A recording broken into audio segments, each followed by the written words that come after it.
ঝিনাইদহে দুপক্ষের সংঘর্ষে আহত ব্যক্তির মৃত্যু, বাড়িঘর ভাঙচুর ও লুটপাট।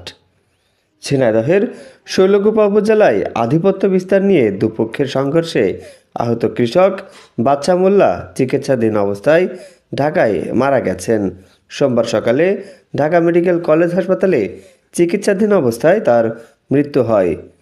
পুলিশ ও স্থানীয়রা জানায়, এলাকায় সামাজিক আধিপত্য বিস্তার নিয়ে দিঘল গ্রামের মুক্তার মোল্লার সমর্থকদের সাথে মাহতাব মোল্লার সমর্থকদের মাঝে বিরোধ চলে আসছিল।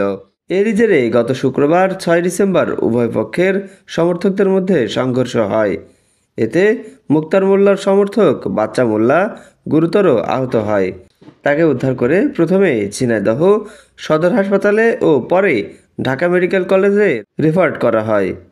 সোমবার সকালে চিকিৎসাধীন অবস্থায় তার মৃত্যু হয়।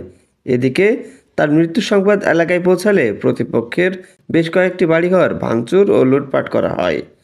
এলাকায় উত্তেজনা বিরাজ করছে। শৈলকুপা থানার ওসি মাসুম খান জানান, এলাকায় পুলিশ মোতায়েন করা হয়েছে, এখন পরিস্থিতি শান্ত। হত্যার ঘটনায় এখনও কোনো মামলা হয়নি। ইমন হাসান, LTV বাংলা।